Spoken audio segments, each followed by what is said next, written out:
여러분, 사람은 겉으로는 다 사이롭고 편안하게 사는 것처럼 보이지만 실제로 내면을 들여다보면 여러 가지 보이지 않는 강박, 즉 내적 압박 속에서 살아가는 경우가 굉장히 많다고 합니다. 심리학적으로 보면 강박은 반드시 병적인 강박 장애만을 의미하는 것이 아니라 내가 이렇게 해야 돼, 나는 이래야만 해 하는 내면의 강한 압력까지 포함하고 있다고 얘기합니다. 그러니까 무언가 비합리적 신념에 사로잡혀서 나는 이래야만 해, 나는 비싼 음식을 먹어야만 해, 이런 것이 강박이라는 겁니다. 여러분, 어떤 사람은 나는 물건을 살 때 볼펜을 하나를 사도 무조건 제일 비싼 걸 사. 왜요? 나는 그럴 만한 사람이야 라는 강박에 빠져 있다는 거예요. 사람들이. 이런 사람들도 있다는 겁니다. 여러분, 그러면 구체적으로 어떤 강박이 있을까요? 인정받아야만 한다는 강박. 나는 사람들이 나를 인정해줘야만 해. 여러분, 저 같은 이런 사람이 그런데 잘 빠집니다. 그러니까 나를 인정해주지 않는 곳을 싫어합니다. 여러분, 뒤처지면 안 된다는 강박. 늘 경쟁 구도 속에서 살아가면서 앞자리만을 원합니다. 남이 자기 뒤를 쫓아오면서 저 사람처럼 되고 싶어 하는 이런 자리를 원하죠. 이게 강박이 됩니다. 또 자신의 삶을 통제해야 된다는 강박. 남편도, 그렇죠, 아내도, 자녀들도 내가 생각하는 범주 안에 있어야 되고 내가 목적하는 대로 움직여줘야 되는, 그래서 자녀들이 공부를 못하는 걸 견딜 수가 없는 이런 사람들이 많다는 것입니다. 또 좋은 사람이 되어야 한다는 강박. 나는 남들이 참 좋은 사람이야, 현모양처야 라고 하는 말을 꼭 들어야 되는 거예요. 행복해야만 한다는 강박. 나는 행복해야 돼, 나는 불행하면 안 돼, 우리 엄마처럼 살 수는 없어, 이런 거 말입니다. 또 의미 있는 삶이 되어야 된다는 강박. 그래서 의미 없이 하루가 지나가는 것을 참지 못하고 쉬지 못하고, 이런 사람들이 강박을 가지고 산다는 거예요. 그런데 그리스도인이 세상을 살면서 가지고 살아가는 굉장히 강력한 세상 사람이 없는 또 다른 강박이 하나가 있습니다. 그게 뭐냐 하면 바로 빛의 자녀로 살아야 한다는 강박입니다. 아니, 목사님, 그걸 강박이라고 표현하나요? 그건 예수 믿는 사람이 가지고 있는 정체성 아닙니까? 여러분, 예수님은 너희는 세상의 빛이라고 하셨고, 바울도 에베소서 5장 8절에 너희가 전에는 어둠이더니 이제는 주 안에서 빛이라, 빛의 자녀들처럼 행하라 라고 정확하게 말하고 있습니다. 너무나도 아름답고 귀한 말씀이지만 여러분, 이 말씀을 읽으면서 나는 이렇게 살고 있어 라고 생각한 사람 있으시면 손 한번 들어보십시오. 여러분, 손들기가 정말 어렵습니다. 여러분, 우리는 왜 그러냐 하면 이 말씀이 너무 귀하지만 거꾸로 우리에게 빛의 삶을 살아내는 것이 거의 불가능에 같기 때문에 강박으로 작용하거나 아니면 그걸 지나쳐서 포기하고 살고 있기 때문에, 여러분, 그렇게 살아내지 못하는 내 모습을 늘 우리는 컴플렉스로 가지고 있다는 거예요. 이게 그리스도인이 가지고 있는 굉장히 큰 이 리스크입니다. 여러분, 오늘 우리가 읽은 본문은 하나님께서 모세에게 성막을 지을 것을 명령하시면서 등잔대를 만들라고 하시면서 그 식양을 자세히 설명해 주시는 부분입니다. 요즘 큐티 하시면서 계속 이 성막 부분을 하고 계시지요? 그런데 이 성막은 많은 의미를 내포하고 있어요. 그러니까 겉으로 보기에 등잔대를 이렇게 만들어라라고 말하는 설계도 같이 보이지만 그 안에 굉장한 의미가 있는데, 이것은 비유, 은유, 상징, 이런 것들이 그 안에 많이 들어있는데, 이것들을 통쳐서 여러분 전문 용어로 뭐라 그러냐면 메타포라고 얘기합니다. 비유라고 표현되긴 하지만 이 모든 것을 포함하고 있는 메타포라는 의미를 가지고 이 이름을 갖고 있다는 거예요.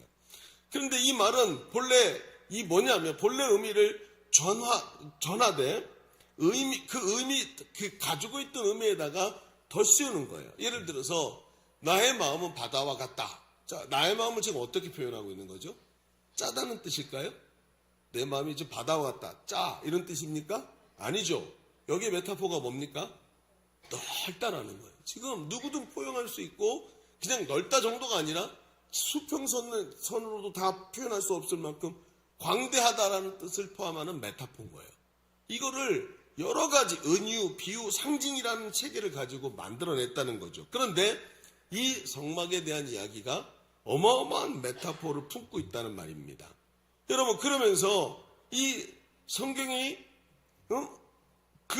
오늘 우리에게 이런 메타포를 사용하는 수사법을 이용해서 빛을 비추기 위해 만들어진 등잔대라는 오늘 이 이야기를 가지고 우리에게 다가오고 있어요. 뭐요? 빛이라는 삶의 모습을 향해서.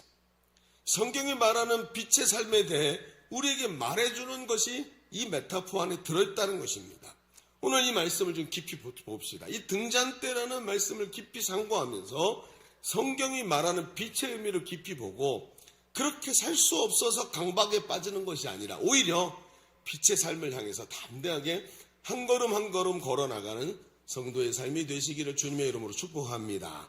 자, 우리 주보 3면을 펼쳐보시면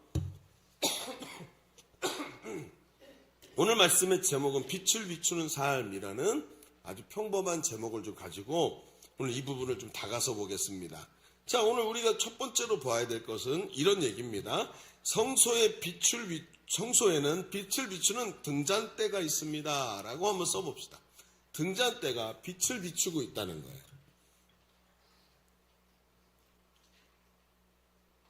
자, 앞에도 설명을 했습니다만 하나님은 모세에게 등잔대를 만들라고 하시는데 이걸 이제 유대인들이 뭐라고 부르냐면 메노라라고 부릅니다. 이제 앞으로 이 용어를 쓸 텐데요. 메타포하고 메노라를 헷갈리면 안 됩니다. 메노라라고 그러는데 그 실형을 설명합니다. 자, 여기 저기를 한번 보여주십시오. 이런 겁니다. 자, 이거 기억나십니까? 보신 적 있으세요? 그렇죠? 이상하게 생겼는데 이 내용을 보시면 그 실형을 설명하시는데 등잔대 하나를 우선은 만들어요. 가운데 등잔대가 하나 있죠? 그리고 양쪽에 세 개씩 대칭해서 가지가 뻗어나오게 만들고 그 가지 3개가 양쪽에 6개가 있어서 대칭을 2개 만들었어요. 그리고 이걸 합치니까 몇 개가 돼요? 가운데까지 합쳐서 7개가 됩니다. 여러분, 7은 뭐죠? 7이라는 숫자는 하나님을 의미합니다. 그래서 완전수라고 하고 유대 성경에서는 7을 하나님을 의미하는 숫자로 말하고 반대로 7이 되려고 하다가 안 되는 것을 6이라고 그러죠. 이 6을 뭐라고 얘기해요? 하나님의 보좌를 찬탈하려고 바득바득 우기고 있는 사탄을 표현할 때 6이라는 숫자를 씁니다. 그러니까 7이라는 것은 하나님을 의미합니다. 그런데 이것을 어떻게 만들어야 되냐면 순금덩어리 한 달란트로 쳐서 만들어야 되는 거예요. 지금 보이고 있는 이걸 마치 금이니까 녹여가지고 잘 섬세하게 만들어가지고 붙이는 게 아니에요. 한 덩어리를 가지고 쳐서 펼쳐서 이렇게 만들어야 되는 겁니다. 이 안에 그 안에 모습이 어때요? 꽃 형상도 만들고 꽃받침도 만들어야 되는데 이걸 다 정교하게 만들 때 망치로 쳐서 만들어야 되는 거예요. 이것은 분리되지 않는 것입니다. 이게 뭘 의미할까요? 통일성과 완전성을 의미합니다. 여러분, 이것도 누구를 상징하고 있죠? 온 세상을 지금도 통치하시고 완전하게 하나로 하나님의 뜻 안에서 끌고 가시는 하나님을 상징하는 거예요. 또 이 모습에 보면 살구꽃을 만들어라 그랬는데 살구꽃 형상으로 만들었는데 이 살구꽃이 뭐냐면 의미가 있습니다. 이거는 살구꽃은 깨어있다라는 의미이고 깨어있어서 지켜보고 있다, 지키다라는 의미를 갖고 있어요. 그러니까 이 살구꽃 모양 자체가 깨어있고 지켜보다는 뜻입니다. 그리고 뒤에 가서 우리가 두 번째 읽은 본문에 나오지만 이 등대는 감람류를 준비해서 항상 켜있게 합니다. 최소한 사람이 잘 때는 빼고 낮에는 항상 해가 질 때까지 켜져 있어야 되는 거예요. 그러니까 어떻습니까? 이 하나님께서 항상 깨어서 지켜보고 있다라는 메타포가 이 안에 가득 들어 있습니다. 이 등대는 성막의 성소 안에 들어있어요. 그런데 성소에는 여러분 아시지만 이 성소에는 우리 큐티 하신 분들 쭉 다 알고 계십니다만 이 성소에는 창문이 없어요. 그래서 이 메노라가 이 등잔대 메노라가 성소의 유일한 빛입니다. 바로 이 등잔대는 빛이 되시고 거룩하신 하나님의 임재를 의미하고 그 임재의 빛이 성소 안에 계속 비치게 만들어 놓은 것입니다. 그래서 그 임재가 이스라엘 백성과 함께 하시는 하나님의 임재를 나타내는 거예요. 그런데 요 얘기만 가지고 있으면 그 등대가 이런 거구나 하지만 이 등대를 중심으로 다른 걸 한번 생각해 봅시다. 이 등대가 있는 성소에는 어떻게 더 가냐면 성막이라는 것이 성막들까지 해가지고 밖에 담장이 쳐져 있죠. 그래서 천으로 담장을 치고 기둥을 만들어서 담장을 쫙 연결하게 해놨습니다. 근데 이 담장 중에 문이 있어서 문을 열고 들어가면 그 안에가 성막이 되는 거예요. 성막으로 들어가면 거기 뭐가 있어요? 물두멍도 있고 번제단도 있고 이런 것들이 있단 말입니다. 그래서 그걸 통과해서 그리고 그 안에 더 안쪽으로 가면 물두멍과 번제단을 통과하면 그다음 뭐가 있냐면 거기에 집이 한 채 있는데 그 집이 천막으로 지은 집이 성소입니다. 근데 이 성소는 나눠져 있죠. 바깥쪽에는 성소이고 안쪽에는 지성소입니다. 지성소는 아무도 못 들어가죠. 그 안에 뭐가 있습니까? 지성소에? 아무도 못 들어가는데 어떻게 알아요? 그렇죠? 지성소에 뭐가 있죠? 법궤가 있습니다. 법궤 위에 두 천사가 마주보고 있고 그 천사 사이를 시은좌, 은혜를 베푸시는 자리라 그래서 시은좌, 속죄소 이렇게 부릅니다. 그래서 안에 지성소가 있고 밖에 성소가 있는데 그 성소에 뭐가 있어요? 등잔대, 조금 전에 말한 등잔대, 또 진설 떡상이 있습니다. 떡을 올리는 떡상이 있고 떡상 위에 진설병이라는 떡이 있습니다. 그래서 매 안식일 때마다 새 떡을 올려야만 합니다. 그런데 이 떡이 뭐냐면 12개입니다. 이 떡 12개가 의미하는 것은 바로 이스라엘의 12지파입니다. 또 그 성소 안에 뭐가 있냐면 분향단이라는 게 있는데 이 분향단이 어디 있냐면 이 지성소와 제일 가까운 곳에 분향단이 있어서 거기서 향을 피우는데 이 향은 성도들의 기도를 하나님께 올려드리는 기도를 의미하는 것입니다. 그러니까 이 성소의 모양을 가만히 보십시오. 이것은 12지파인 하나님의 백성이 하나님의 임재하신 곳에 함께 들어가 있고 하나님께 기도를 올려드리고 하나님과 교제하는 모습이 그 안에 들어있는, 그렇죠?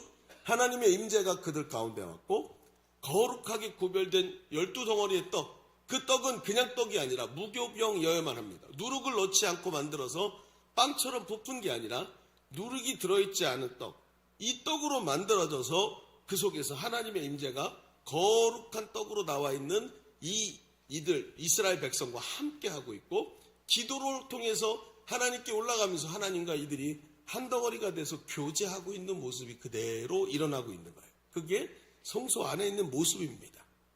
그런데 가만히 생각해 봅시다. 이 성소는 어떻게 되냐면 뜰을 지나야 마주할 수 있는 공간입니다. 성소에는 제사장만 들어가지만 그 안에 있는 이 모습을 향해 나가기 위해선 성막의 뜰을 통하여야만 됩니다. 그런데 성막 뜰은 어떻죠? 성막에 들어올 때 사람은 제물을 가지고 옵니다. 하나님께 어린 양이든지 순염소든지 아니면 송아지든지 비둘기든지 그리고 제물을 갖고 와가지고 제물에게 안수해서 내 죄를 전가시킵니다.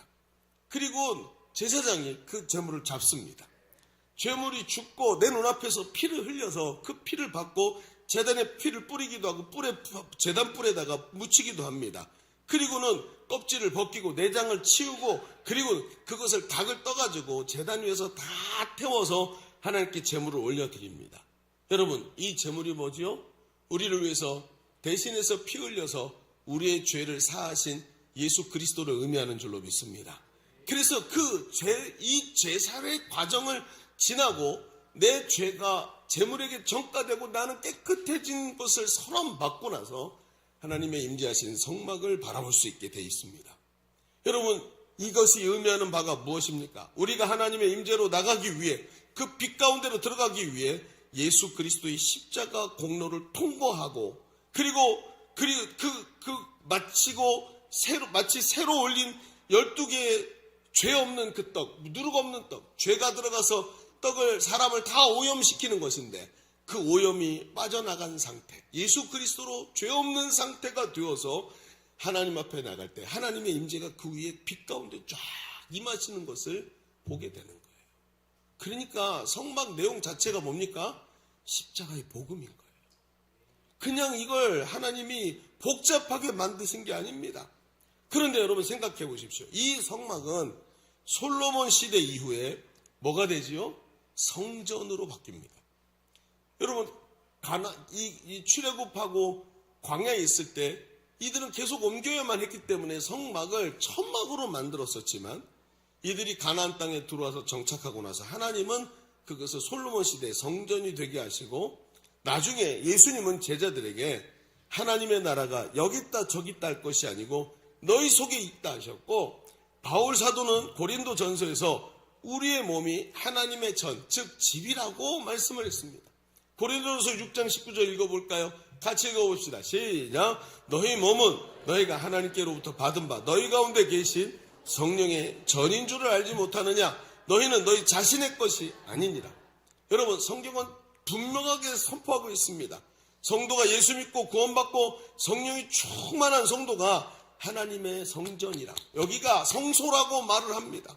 그래서 성령이 임재하셔서, 하나님이 임재하셔서 그 성전에 마치 그 거룩한 떡처럼 예수 그리스도의 십자가 보혈을 의지하고 거듭나서 새롭게 되어서 하나님께 나갈 때 그 속에 빛 대신 하나님의 임재가 가득하다는 거예요.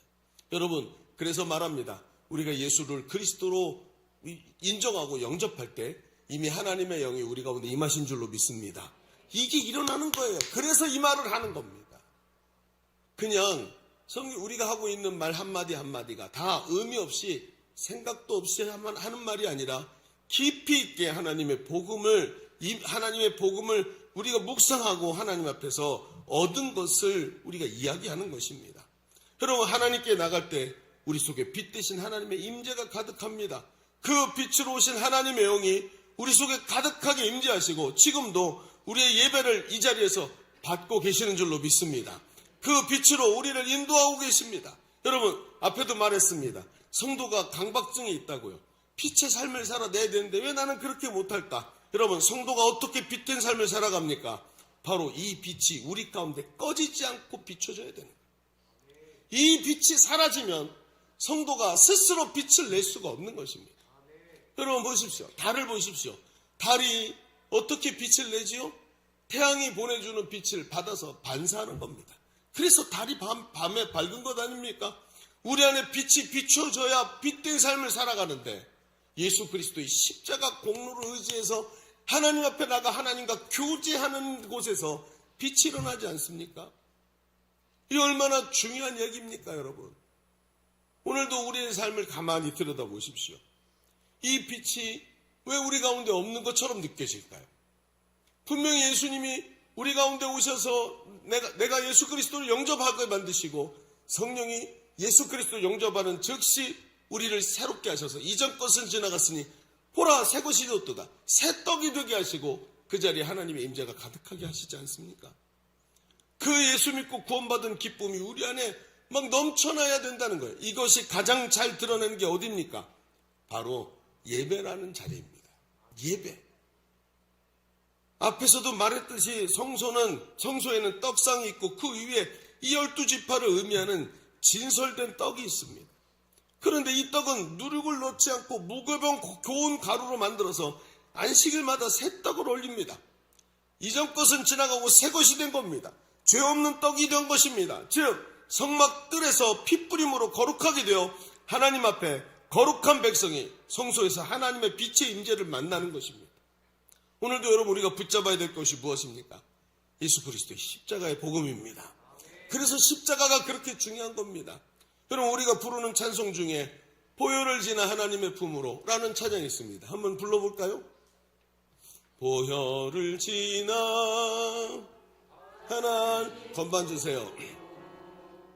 보혈을 지나 아버지 품으로, 보혈을 지나 하나님 품으로 한 걸음씩 나가네. 존귀한 주보혈이, 존귀한 주보혈이 내 영을 새롭게 하시네. 존귀한 주보혈이 내 영을 새롭게 하네. 맞습니다, 여러분. 예수 그리스도의 보혈로 새로워져서 하나님의 임재 가운데 들어가는 줄로 믿습니다. 이게 돼야 되는 거예요. 이게 선명하게 드러내고 있는 것이 바로 예배입니다. 예수님은 여러분 사마리아 수가성 여인이 예배에 대해서 물어봤더니 예수님이 대답을 합니다. 너희가 참으로 예배할 때가 곧 온다. 그날 어떻게 예배하냐면 영과 진리로 하나님께 예배하게 된다는 거예요. 여러분 영이 무엇입니까? 앞으로 보내주실 보혜사 성령을 말하는 것입니다. 성령의 감동 가운데 하나님 앞에 나가는 거예요. 그런데 그냥 나가는 게 아니죠. 영만 받았다 그러면 이거 무당이랑 다를 게 없습니다. 영에 의해서 움직이는 사람이 아니라 중요한 게 뭐예요? 십자가 복음입니다. 이 십자가 복음 그저 율법으로 완전해야만 되는 게 아니라 예수 그리스도의 보혈의 피로 깨끗한 그 은혜를 입고 나서 성령의 인도하심 따라 하나님 앞에 나갑니다. 성령이 충만해서 십자가 대속의 진리가 강력하게 드러납니다. 사람은 예배할 때 그래서 하나님 앞에 새로워집니다. 예배 속에서 십자가의 은혜가 회복됩니다. 십자가의 사랑이 드러납니다. 세상의 모든 법들, 나를 강압하고 강제하고 사로잡고 내 마음을 꽉 붙잡고 있던 것들이 모두 힘을 잃고 우수수 떨어져 나갑니다. 왜? 하나님 내 통치가 우리 가운데 임하고 그 임재의 빛이 비출 때 우리를 강제하고 있던 모든 묶임이 풀어지는 줄로 믿습니다. 그래서 예수 그리스도로 말미암아 구원받은 거룩한 백성이 십자가의 승리와 사랑을 찬양할 때 죄와 사망의 권세가 떠나가고 하나님의 임재가 우리를 가득히 채우시는 줄로 믿습니다. 그때 빛이 나오기 시작하는 거예요. 여러분 빛은 내가 만드는 게 아닙니다. 빛된 삶을 살아야 된다고 강박증에 시달리라고 예수님이 이 얘기를 하신 게 아니라는 거예요. 하나님을 깊이 만나시기를 바랍니다. 그 하나님 앞에 온전한 예배를 드릴 때 한 주간도 우리의 목을 죄고 있고 우리의 내면을 오염시키고 냄새나게 했던 육체의 정욕, 안목의 정욕, 이생의 자랑이 침묵하고 더 이상 입을 놀리지 못하고 오직 세상과 나는 간 곳 없고 구속한 예수님의 십자가 공로만 드러나는 것. 그게 예배의 핵심이에요. 제가 어제도 우리 찬양팀들한테 물어봤습니다. 예배가 뭐냐? 예배가 설교냐? 아니다. 예배가 뭐냐? 예배가 찬송이냐? 아니다. 이 모든 것을 포함하지만 예배는 하나님의 왕되심이 드러나고 그 왕되신 하나님 앞에 부복하는 행위 자체가 예배다. 부복하고 엎드려서 하나님의 음성에 순종하는 것이 설교이고 부복하고 엎드려서 하나님이 나의 구원자이시고 예수 그리스도의 십자가가 나를 구원했다고 고백하는 것이 찬송입니다. 이 찬송 때문에 악한 마귀의 계계가 드러나고 깨지고 사라지는 줄로 믿습니다. 이것이 바로 예배의 자리 아니겠습니까? 그 은혜와 감격이 내 속에 가득 차서 죄인이 갈 수 없는 은혜의 보좌 앞에 지성소의 문을 활짝 열어 제쳐 놓으셨으니까 그 보좌를 향해 떨리는 마음으로 갑니다. 그런데 떨림이 사라집니다. 왜요? 예수님이 나의 죄를 사하신 것을 붙잡고 있기 때문에. 그리고는 두렵고 떨리지만 하나님 앞에 나가 무릎 꿇고 하나님이 왕이십니다 하며 그 보좌 위에 앉으신 우리 하나님의 발등에 내 입을 맞추는 것. 주님의 다스리심 앞에 완전히 순복하는 것. 그것이 진정한 예배인 줄로 믿습니다. 이때 이 임재의 빛이 우리 속에 가득하고 그 빛이 내 삶에 자동으로 드러나기 시작하는 거예요. 그리고 회복된 성도의 빛된 삶이 그냥 일어나기 시작합니다. 죄가 싫고 하나님 앞에 은혜의 삶이 너무 아름답고 귀하고 세상의 탐욕과 정욕이 쓰잘데기 없는 것처럼 보여 배설물처럼 더럽게 느껴지고 오직 하나님 앞에서 이런 삶을 성령의 인도하심 따라 복음에 의해 살아가는 삶이 너무너무 좋아서 세상을 등지고 주님만 바라보면서 걸어가는 삶이 되는 거예요. 이 삶은 남이 시켜서 가는 게 아니라 내내 기쁨으로 달려가는 은혜와 축복의 삶이 되는 줄로 믿습니다. 자, 우리는 첫 번째에게 정리해 봅시다. 지금까지 우리는 빛을 비추는 삶에 대해서 말씀을 보면서 성소의 빛을 비추는 하나님의 임재가 우리 속에 가득해야 한다고 말했습니다.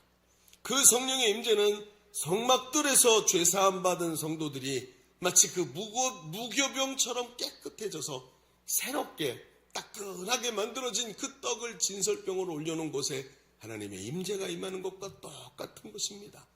그 회복된 은혜 가운데 빛이 우리에게 비춰주고 하나님의 임재 속에 승리하는 성도의 삶인 줄로 믿습니다. 자, 그런데 저는 이 대목에서 비유의 한계를 자꾸 느끼게 되는 것 같아요. 이 비유, 메타포에 대해서 얘기를 했는데 이 빛이 비추어야 하는데 이상하게 이 메타포가 여기서 머물러지는 거예요. 왜? 빛이 성막이라는 아주 좁은 곳 안에 갇혀있는 느낌을 피할 수가 없어요. 이상하다. 하나님의 그 임재의 빛이 왜 성막 안에만 제한되고 있을까? 하나님은 과연 그 빛을 창문 하나 없는 성소에서만 경험하기를 원하실까요? 왜 하나님은 빛이 성막 안에만 있게 하셨을까요? 물론 그 의미는 죄 가운데서 하나님이 죄 가운데 거하시지 않기 때문이라는 걸 우리는 잘 알고 있습니다. 여기서 우리는 십자가와 하나님과 교제하는 것에 대해서 성막이 가진 메타포가, 그러니까 성막이라는 것이 십자가와 그로 인해서 가능하게 된 하나님과의 교제를 의미하는데, 이 메타포에 대해서 얘기하면서 여기서 우리가 기억해야 되는 게 이 메타포가 의미의 도약이라는 것을 한다는 것을 알아야 됩니다. 자, 비유라는 것은 그냥 비유 하나로 머무르지 않지요. 의미가 확 도약을 해서 내가 상상하지 못한 곳으로 확 뛰어넘어갑니다. 그런데 성경을 보면 이 빛이라는 게 그래요. 성경을 여러분 가만히 생각해 보십시오. 태초에 빛이, 하나님이 계셨는데 빛이 있으라 하심에 빛이 있게 됐죠. 그 이후에 성경이 빛에 대해서 얘기하는 데가 있습니까? 이 등잔, 이 메노라에 대해서 얘기하기 전에는 빛에 대해서 얘기하는 데가 없어요. 근데 이 빛이 또 여기 메노라에서 끝나고 또 없어요. 그러다 뒤에 가서 빛이라는 의미가 메노라에서 확 도약을 해서 나타나는 자리가 신약 성경에 강력하게 나옵니다. 여러분, 이 도약을 우리가 깊이 보면서 우리가 빛에 대한 강박을 가지게 되는 진짜 이유를 알게 됩니다. 자, 우리 이 이야기를 하기 위해서 두 번째다 이렇게 써봅시다. 빛은 성소에만 머물지 않습니다.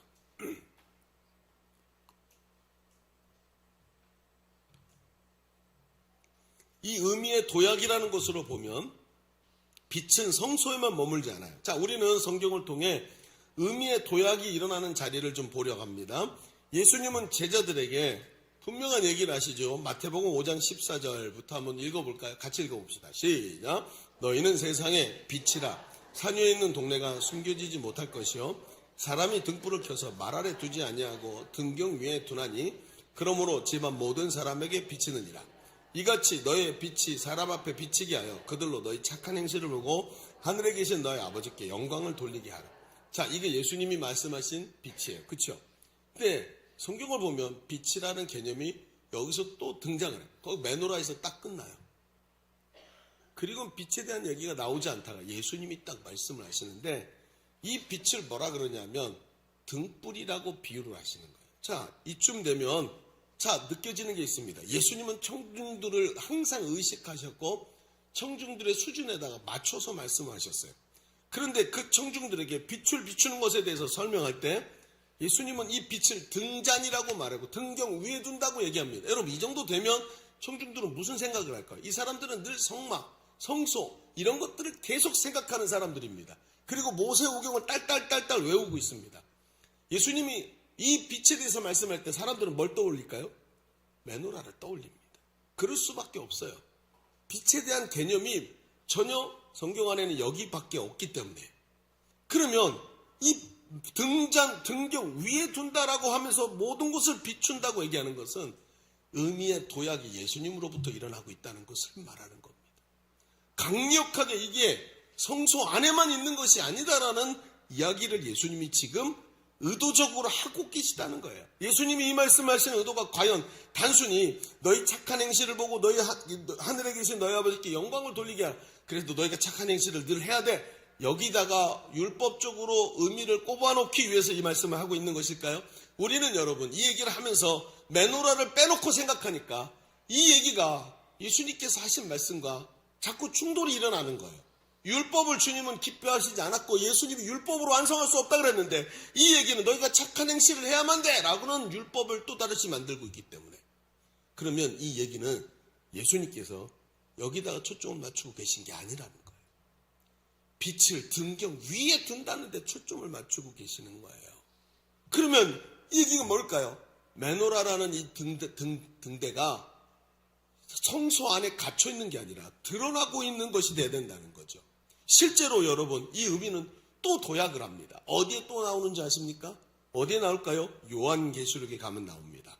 요한계시록에 보면 성소의 이 등잔대의 의미가 확 도약을 하는데, 요한계시록 2장 1절을 한번 읽어볼까요? 2장 1절 같이 읽어봅시다. 시작. 에베소 교회 사자에게 편지하라. 오른손에 있는 7 별을 붙잡고 7 금초대 사이를 거니시는 이가 이르시되. 자, 예수님이 오른손에 7 별을 붙잡고 7 금초대 사이를 걸어간대요. 이게 무슨 뜻일까요? 그 앞에 있는 요한계시록 1장 20절에 보면 이게 해석이 되어 있어요. 자, 보세요. 내가 본 것은 내 오른손에 7 별의 비밀이고 또 7 금초대의 비밀이래요. 뭔데? 7 별은 7 교회의 사자들이고 7 촛대는 뭐라고요?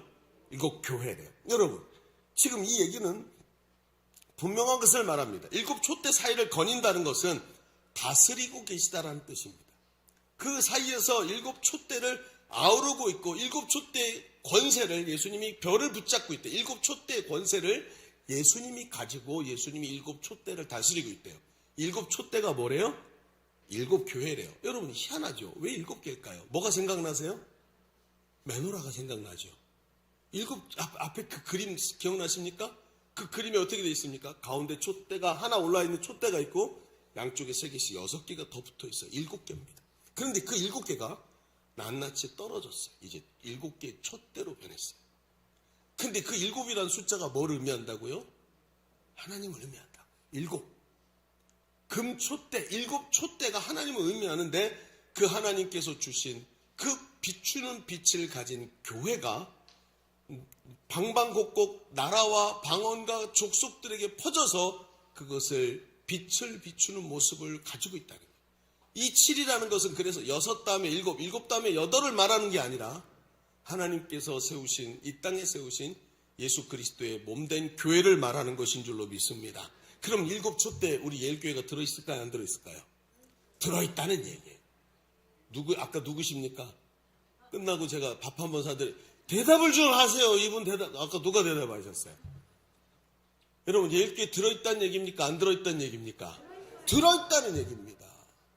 지금도 우리를 통해서 하나님께서 이 빛을 성막 안에다가 성소 안에만 가둬두는 게 아니라 사방으로 예수님께서 그 복음의 빛, 그렇죠? 영과 진리로 예배하도록 만드시는 그 빛을 온 세상에 비추기를 주님 원하고 계시다는 얘기를 이 메타포의 도약을 통해서 지금 우리에게 말씀하고 계시는 거예요. 얼마나 강력한 이야기인지를 보십시오.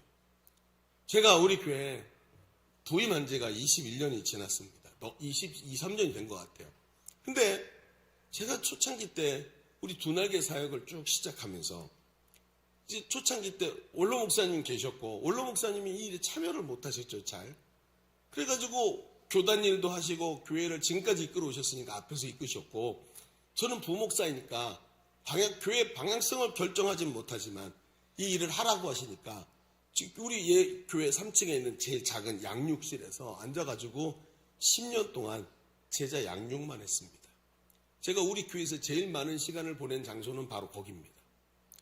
거기서 10년차 두날개로 양육 시스템으로 계속해서 제자들을 세웠단 말입니다. 그러다가 나중에 우리 성도들이 저에게 신임해 주시고 저를 청빙해 주셔서 예일교회 담임 목사가 되었습니다. 그런데 그때부터 문제가 생겼어요. 왜냐하면 리더십이 바뀌었죠. 그리고 10년 동안 양육을 했는데 희한한 일이 벌어졌어요. 아니 셀리더도 세워지고 거의 두날개 사역이 지금 우리 교회에서 완벽하게 돌아가면서 곳곳에서 막 은혜가 넘치고 사람들이 변화가 일어나고 있는데 이상하게 리더들이 답답한 거예요. 뭘까? 분명히 뭔가 재생산도 하고 다 했는데 왜 이렇게 답답할까? 목사님 다음에 우리 어디로 가야 돼요? 뭘 해야 되지요? 물론 제가 부족했기 때문에 이런 일은 벌어졌었지만 그 아무리 노력해도 벽에 딱 부딪혔고 더 이상 갈 수 없는 순간같이 느껴졌어요. 그리고 제가 담임 목사가 된 이후에 이제 두날개 그러니까 양육사 시스템이었다가 프로세스로 이름도 바뀌고 안에 있는 내용이 싹 바뀌게 됩니다. 뭐 똑같은 거였죠. 여러분 똑같다고 생각되면 아주 큰 오산입니다. 근데 그게 바뀌면서 어떤 일이 벌어졌냐 하면 우리 교회가 아웃리치에 참여하게 됐어요. 분하게 아웃리치에 가서 참여했는데 참여하자마자 모두가 큰 도전을 받습니다. 그 도전 중에 하나가 뭐였냐면 아니 선교센터를 열어놓고 선교센터에서 한국인 교회가 아니라 현지인들만 계속 전도하고 현지인들을 세우는 교회를 만들어 놓고 한국에 있는 두날개 선교회와 함께 사역하고 있는 두날개 교회에서 청년 셀리더들을 단기 선교사로 파송하는 단기 선교사 위주의 선교지를 만들어 놓았다는 말이에요. 그리고 장기 선교사는 한 사람, 한 가정밖에 없고. 근데 그게 교회를 하나, 두 개 계속 만들어내고 있는데 거기서 가장 핵심이 파송된 셀리더들이 선교사가 돼갖고 이 교회와 선교지에 있는 교회와 우리 교회가 똑같은 내용을 갖고 있어요. 우리 교회에서 셀리더하고 행복모임 받은 거 영어로 바꾸기만 하면 여기서 선교지에서 제자들이 세워지게 만들어 놓은 거예요. 얼마나 치밀하게 만들어놨는지 충격을 받았습니다. 그리고 거기서 오늘 우리 집사님 간증한 것처럼 가서 모두가 다 충격을 받아요. 하나님이 이 영혼들을 얼마나 사랑하시는지 그냥 가서 구제하면서 옷이나 쌀이나 나눠주고 워십 댄싱이나 추고 그러고 안녕 그러고 오는 게 아니라 가서 붙잡고 한 영혼 한 가정 들어가서 복음을 설명하고 예수님 영접시키고 교회로 연결하고 이런 일들을 하고 오는 거예요. 그래서 사람을 만나는 거예요. 그들이 살고 있는 가정으로 그 말도 안 되는 것 같은 그 집 속으로 들어갑니다.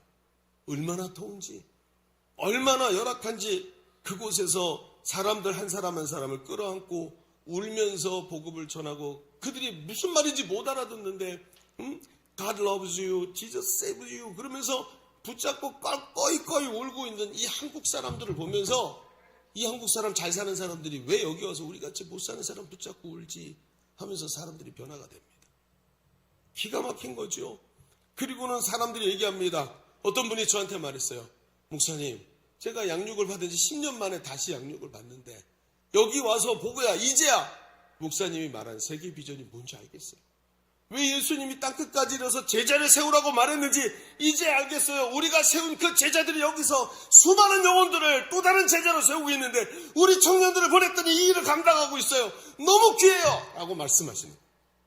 10년 만에 깨달았대요. 여러분 다행이죠. 20년 동안도 못 깨닫는 분도 있으니까 웃기라고 했는데 아프시군요. 여러분 그렇습니다. 그리고 나서 교회가 바뀌기 시작합니다. 우리 교회, 우리 삶, 내 가정, 내 은혜 여기서 갑자기 빗장이 팍 풀리더니 모두 다 나가는 선교사, 보내는 선교사 흩어져 파송받고 보내져서 그곳에서 빛을 비추기 시작하니까 모든 게 변화되기 시작합니다. 모든 게 복음의 비전, 제자 삼는 세계 비전, 하나님 나라 이르기 시작하니까 이 속에서 열정과 당위성이 100배로 폭발해 올라오기 시작해요. 왜 해야 되지? 뭘 위해 살아야 되지가 아니라 하나님 나라를 위해서 내가 오늘도 살아가리라 하면서 이 당위성들이 하늘로부터 그 동기가 무한 공급되기 시작하면서 여기서 능력이 터져나오기 시작합니다. 그리고 나서 교회가 바뀌기 시작했습니다. 왜 이런 일이 벌어지고 있을까요? 왜냐하면 복음의 본질이 땅끝을 향하고 있기 때문입니다. 복음은 우리에게 주어지면서 너희가 땅끝까지 이르러 내 복음의 증인되라 말씀하셨기 때문에 복음은 땅끝이라는 방향성을 가지고 있단 말이에요. 이 방향성으로 향해서 복음이 움직일 때 하늘과 땅의 모든 권세를 가지신 예수님께서 세상 끝날까지 그 복음을 전하는 사람들과 함께 하시는 줄로 믿습니다. 그때 하나님의 임재와 능력과 목적이 그곳에 임하는 거예요. 여러분 뭐지요? 바로 금초대가 되는 것입니다. 성막 안에 있는 등잔대가 아니라 다 금초대가 돼서 사방으로 흩어졌을 때 그곳에서 제자를 세우고 하나님 나라를 확장하기 위해서 저마다 희생하고 낮아져서 섬길 때 그 빛의 역사가 강력하게 일어나게 되는 것입니다. 예수님 뭐라 그러십니까? 이사야서 49장 6절에 이렇게 말합니다. 그가 이르시되 네가 나의 종이 되어 야곱의 지파들을 일으키며 이스라엘 중 보존된 자를 돌아오게 하는 것은 매우 쉬운 일이다. 야, 사람들을 주님께 돌아오게 하는 건 쉬운 거야. 그게 아니야. 내가 또 너를 이방의 빛으로 삼아서 나의 구원을 베풀어 땅끝까지 이르게 만들도록 내가 너를 빛으로 만들겠다. 메노라가 촛대가 되도록, 그리고 그 촛대의 빛이 사방에 비치도록 하나님 하시겠대. 여러분 보십시오. 어느 가정이 잘 됩니까? 제가 언젠가 한 분의 이야기를 들어, 목사님, 우리 가정이 기적이 일어났어요. 왜요? 우리 가정이 재결합 가정인데 자녀들이 아버지 어머니를 존경하지를 않았었어요. 근데 어느 날부터 우리 교회 와서 양육받고 훈련받고 비전을 가지게 되고 선교에 집중하고 다 선교에 헌신하고 하면서 집에서 저녁 때가 되면 TV를 켜고 보는 게 아니라 모두가 모여 앉아서 선교와 비전과 교회에 대해서 이야기하고 있는 우리 가족들을 보게 됐어요. 우리 가족이 이렇게 하나 되는데, 하나 되는 것도 그것도 하나님 나라 비전으로 하나 되어 있는 우리 가정을 보면서 제가 더 이상 여한이 없어요. 얼마나 기쁜지. 그 자녀들이 복을 받았고 그 가정이 복을 받았고 하나님의 영광이 지금도 그 가정에 임하고 있는 줄로 저는 믿습니다. 그게 눈에 보일 정도니까요. 여러분, 분명히 우리가 두 번째 읽었던 출애굽기 27장 20절에 말합니다. 너는 또 이스라엘 자손에게 명령하여 감람유로 짠 순수한 기름을 등불을 위하여 내게로 가져오게 하고 끊이지 않게 등불을 켜대. 21절, 아론과 그의 아들들로 회막한 증거궤 앞 휘장 밖에서 저녁부터 아침까지 항상, 여러분, 밤새도록 항상 24시간 그 등불이 꺼지지 않도록 하라. 주님이 왜 이 명령을 하셨는지 아시겠습니까? 여러분, 왜 빛된 삶이 우리에게 트라우마로 올까요? 왜 압박으로 올까요? 아닙니다. 빛은 당연히 우리의 삶의 모습인 줄로 믿습니다.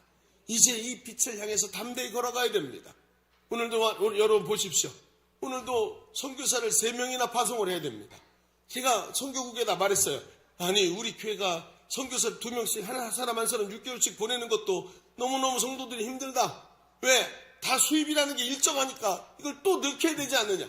여러분, 3명의 선교사를 동시에 파송하는 것은 제가 하고자 하는 게 아니라 선교국에서 저를 설득한 겁니다. 선교국 여러분 지체들이 저한테 와서 이렇게 해야 된다고, 안 되면 안 된다고 하면서 저보고 뭐라 그랬냐면, 안 되면 내 돈을 들여서라도 하겠습니다 라고 말했습니다. 저는 그 말을 허락할 수밖에 없었습니다. 저의 믿음 없음을 주님께 회개하면서 제 안에 등불이 꺼져가고 있는 걸 발견했기 때문에. 여러분, 등불을 켜시기를 바랍니다. 등불을 켜야 돼요. 그리고 그 빛이 우리 내면과 우리 가정의 삶의 현장과 교회뿐만 아니라 땅끝까지 그 등불이 비춰질 때 여러분의 삶은 빛으로 가득 차서 사방의 사람들이 여러분의 빛을 보고 주께 돌아오게 될 줄로 믿습니다. 이제 그 기름이 떨어지지 않도록 오늘도 하나님 앞에 서시기 바랍니다. 슬기로운 5 처녀가 하나님 앞에서 마지막에 신랑이 결혼식을 위해서 올 때 끝에 기름을 준비했다고 했습니다. 이 기름을 믿음이라고 표현했는데, 여러분, 그게 믿음이라고 말하니까 전혀 이해가 안 되는 거예요. 왜? 이게 앞뒤가 안 맞는데, 이게 믿음이라고 얘기하니까 안 맞는데, 이 등불의 기름을 이것이라고 표현하기 시작하니까 이제 보이는 거예요. 아, 그렇구나.